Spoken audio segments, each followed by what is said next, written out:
നമസ്കാരം. ഈ കഴിഞ്ഞ ദിവസം മാർച്ച് 18 ഇറങ്ങിയ കേരള സർക്കാരിന്റെ ഗസറ്റ് പബ്ലിക്കേഷൻ, അതായത് പേര് മാറ്റവുമായി ബന്ധപ്പെട്ട് ഇപ്പോൾ നമുക്ക് പേര് മാറ്റണം എന്നുണ്ടെങ്കിൽ നമുക്ക് ഗസറ്റിൽ പബ്ലിഷ് ചെയ്ത് പേര് മാറ്റാം. നമ്മുടെ സർട്ടിഫിക്കറ്റുകളിലൊക്കെ തന്നെ അത് ഓട്ടോമാറ്റിക് ആയിട്ട് മാറിക്കോളും. ഇപ്പോൾ എന്റെ പേര് സുദർശ് നമ്പൂതിരി എന്നാണ്. അത് എനിക്ക് മാറ്റണമെന്നുണ്ടെങ്കിൽ കേരള ഗസറ്റിൽ പബ്ലിഷ് ചെയ്ത് പ്രത്യേകമായി ഫീസ് അടച്ച് എല്ലാ രേഖകളിലും അത് മാറ്റാനുള്ള നിയമപരമായ അവകാശം എനിക്കുണ്ട്. ആർക്കും ഏത് രീതിയിലും പേര് മാറ്റാം.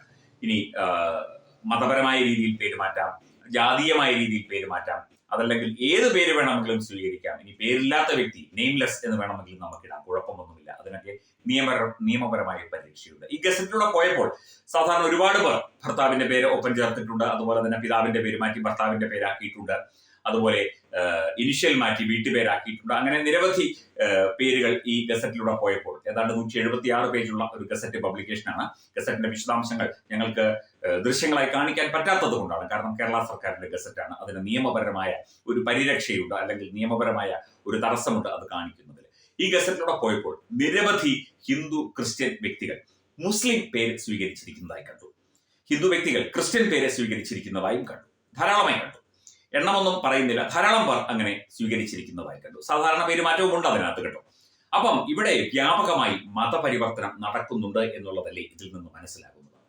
ഈ കഴിഞ്ഞ 2 ആഴ്ച മുൻപ് എന്റെ നാട്ടിൽ തന്നെയുള്ള ഒരു തമിഴ് ബ്രാഹ്മൺ ഫാമിലി, അവർ ക്രിസ്തീയ മതവിശ്വാസത്തോടൊപ്പം ചേർന്നു. പേരുമാറ്റിയോ എന്ന് നമുക്കറിയില്ല. അപ്പം ഈ നിരവധി പാസ്റ്റർമാർ ആ വീട്ടിൽ കയറി ഇറങ്ങുമായിരുന്നു എന്നൊക്കെയാണ് നാട്ടുകാർ പറയുന്നത്. പ്രാർത്ഥനകളും മറ്റു കാര്യങ്ങളുമായിട്ട് നിരവധി പേർ ഇതുപോലെ പല വീടുകളിലും, ഹിന്ദു ഭവനങ്ങളിൽ പ്രത്യേകിച്ച്, മുസ്ലിം ഭവനങ്ങളിൽ ക്രിസ്ത്യൻ പാസ്റ്റർമാർ കയറില്ല. അപ്പം അത്തരത്തിൽ കയറി ഇറങ്ങുന്നു. അതുപോലെ തന്നെ ഈ ലവ് ജിഹാദുമായി ബന്ധപ്പെട്ട് നിരവധി പേരുകൾ മാറ്റപ്പെട്ടിട്ടുണ്ട്. കഴിഞ്ഞ ദിവസവും സമൂഹ മാധ്യമത്തിൽ കണ്ടു, അടുത്തിടയ്ക്ക് നടന്നാണോ എന്നറിയില്ല, ഇതുപോലെ തന്നെ നോട്ടിഫിക്കേഷൻ പബ്ലിഷ് ചെയ്തിരിക്കുന്നു. ഹിന്ദു പെൺകുട്ടിയാണ്, പെൺകുട്ടി ഹിന്ദുവാണ്, വിവാഹം കഴിക്കാൻ പോകുന്ന ഹിന്ദു പെൺകുട്ടിയും മുസ്ലിം യുവാവും തമ്മിലുള്ള ചില നോട്ടിഫിക്കേഷൻസിന്റെയൊക്കെ കണ്ടു.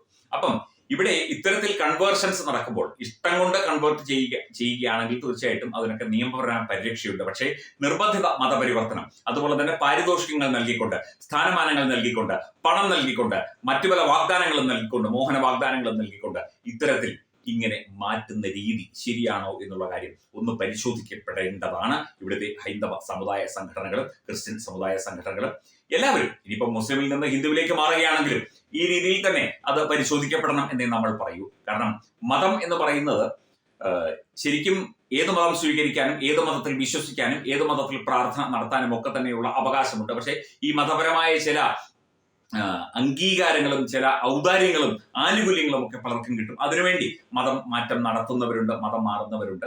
ഏതാനും വർഷങ്ങൾക്ക് മുൻപാണ് മതം മാറണം എന്നാവശ്യപ്പെട്ടുകൊണ്ട് ഞാൻ തിരുവനന്തപുരത്തായിരുന്നപ്പോൾ ഒരു വൃദ്ധനായ വ്യക്തി മരിച്ചുപോയി. അദ്ദേഹം എന്നെ സമീപിച്ചു. 10,000 രൂപ തരാം എന്നാണ് അദ്ദേഹം അന്ന് എന്നോട് പറഞ്ഞത്. ഏത് 2006-7 കാലഘട്ടത്തിലാണ്. അന്ന് 10,000 രൂപയ്ക്ക് വലിയ വിലയുണ്ട്. എന്റെ കയ്യിൽ ഒരു ലളിതാ സഹസ്രനാമത്തിന്റെ ബാലകൃഷ്ണൻ സാറിന്റെ ഒരു വ്യാഖ്യാനം ഉണ്ടായിരുന്നു. അത് മാറ്റി ബൈബിൾ ആക്കണം എന്നാണ് അദ്ദേഹം എന്നോട് പറഞ്ഞത്.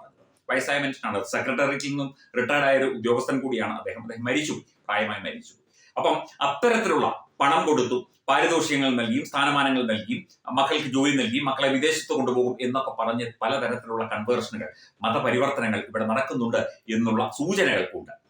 അപ്പം അത്തരം വിഷയങ്ങളൊന്ന് പരിശോധിക്കപ്പെടണം. അത്തരം വിഷയങ്ങൾ ഇവിടെ ചർച്ച ചെയ്യപ്പെടണം എന്നാണ് പറയുന്നത്. നിർബന്ധിത മതപരിവർത്തനം നിയമപരമായി നിരോധിച്ചിരിക്കുന്ന രാജ്യമായതിനാൽ അതിൽ കൂടുതൽ ശ്രദ്ധയൂന്നിക്കൊണ്ട് ഈ ഗസറ്റിൽ പേരുകൾ പലതും മാറിയിട്ടുണ്ട്. അതുപോലെ തന്നെ ഉദാഹരണം പറയുകയാണെങ്കിൽ ആശ എന്ന് പറയുന്ന പേര് ഫർഹാനയായിട്ടുണ്ട്. ഞാൻ ഉദാഹരണം പറയുകയാണ് കേട്ടോ, ഞാൻ അതിനകത്ത് അങ്ങനെ പേരില്ല. അത്തരത്തിലുള്ള മാറ്റങ്ങൾ ഇവിടെ വ്യാപകമായി സംഭവിച്ചു കൊണ്ടിരിക്കുന്നു എന്നുള്ളതാണ് ഈ ഗസറ്റ് നോട്ടിഫിക്കേഷനിൽ നിന്ന് മനസ്സിലാകുന്നത്. തീർച്ചയായിട്ടും ഇതൊരു സാമൂഹ്യ വിഷയമാണ്.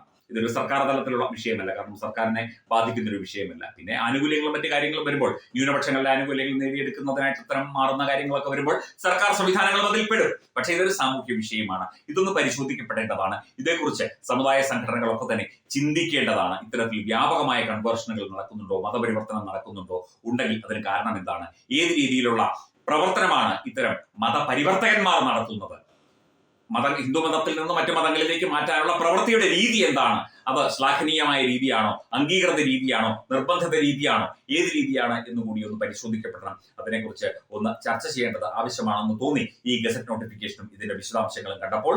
തീർച്ചയായിട്ടും ഇത് നമ്മുടെ സമൂഹത്തിൽ മതത്തിന് വലിയ പ്രാധാന്യമില്ല, ഇന്ത്യ ഒരു മതേതര രാജ്യമാണ്, കേരളം ഒരു മതേതര സംസ്ഥാനമാണ് എന്നൊക്കെ പറയുമ്പോഴും ഇത്തരത്തിലുള്ള കാര്യങ്ങൾ ഇവിടെ നടക്കുന്നത് എന്തുകൊണ്ട്? വിദേശ ഫണ്ട് സ്വീകരിക്കുന്നുണ്ടോ? ഈ മതപരിവർത്തനത്തിന് വേണ്ടി വിവിധ സംഘടനകൾ ഫണ്ട് കൊടുക്കുന്നുണ്ട് എന്നൊക്കെ കേൾക്കുന്നു. അത്തരത്തിലുള്ള ഫണ്ട് സംവിധാനം ഇവിടെ നടക്കുന്നുണ്ടോ? അത്തരത്തിൽ ഫണ്ട് സംവിധാനങ്ങളെ കുറിച്ചുള്ള റിപ്പോർട്ടുകൾ നേരത്തെയും ഉണ്ടായിരുന്നു. അപ്പം വിദേശത്ത് നിന്ന് ഫണ്ട്, ഏതായാലും എന്നോട് മതപരിവർത്തനം നടത്താൻ ശ്രമിച്ച, അല്ലെങ്കിൽ എന്നെ മതം മാറ്റാൻ ശ്രമിച്ച വ്യക്തി അയാളുടെ ശമ്പളത്തിൽ നിന്നോ പെൻഷനിൽ നിന്നോ എന്തായാലും 10,000 രൂപ എനിക്ക് തരില്ല. അദ്ദേഹത്തിന് വേറെവിടുന്നോ ഒരു ഫണ്ട് കിട്ടേണ്ടതാണ്. ഞാൻ ചോദിച്ചു പലവട്ടം, അദ്ദേഹം വ്യക്തമായ ഉത്തരവൊന്നും പറഞ്ഞില്ല. അന്നത്തെ കാലത്താണ്, 2007 ആ ഒരു കാലഘട്ടത്തിലാണ്. എന്തൊക്കെ വന്നാലും ശരി, ഈ രീതിയിലുള്ള ഒരു മതപരിവർത്തനവും പേരുമാറ്റവും ഒക്കെ തന്നെ വ്യാപകമായി ശ്രദ്ധയിൽപ്പെടുകയാണ്, വ്യാപകമായി കടന്നു വരികയാണ്. ഇതേക്കുറിച്ച് കൂടുതൽ പരിശോധിക്കേണ്ടത് അത്യാവശ്യമാണ് എന്ന് തോന്നുന്നു.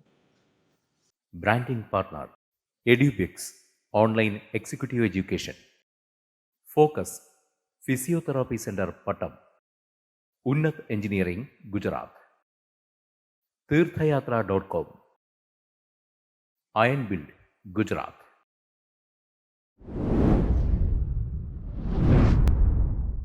തുമ്പമൺ ശ്രീ വടക്കുംനാഥൻ ക്ഷേത്രം, അമ്പലക്കടവ്, പത്തനംതിട്ട. ശ്രീമദ് സ്കന്ദപുരാണ മഹാസത്രം 2025 മെയ് 11 മുതൽ 18 വരെ. ബ്രഹ്മശ്രീ മുംബൈ ചന്ദ്രശേഖര ശർമ്മയുടെ മുഖ്യ കാർമ്മികത്വത്തിൽ മഹാഗണപതി ഹോമം, സ്കന്ദപുരാണ പാരായണം, മഹത് പ്രഭാഷണങ്ങൾ, പൂജഹോമാദികൾ, കലാസാംസ്കാരിക പരിപാടികൾ. സത്രയജ്ഞ കർമ്മങ്ങളിലേക്ക് എല്ലാ ഭക്തജനങ്ങളുടെയും സാന്നിധ്യവും സഹകരണവും സാദരം അഭ്യർത്ഥിക്കുന്നു. മഹാസത്രവേദിയിൽ മെയ് 18 പഴനി അരുൾമിക ദണ്ഡായുധപാണി സ്വാമി ദേവസ്ഥാന അർച്ചക സ്ഥാനികർ ശ്രീസെൽവ സുബ്രഹ്മണ്യ ശിവശാരിയാരുടെ മുഖ്യ കാർമ്മികത്വത്തിൽ നടക്കുന്ന അതിശ്രേഷ്ഠവും സർവൈശ്വര്യദായകവുമായ സ്കന്ദഹോമം. സ്കന്ദമഹാപുരാണ സത്രത്തിന്റെ ആദിമധ്യാന്തമുള്ള സമ്പൂർണ്ണ തത്സമയ കാഴ്ച തത്വമയി നെറ്റ്വർക്കിൽ.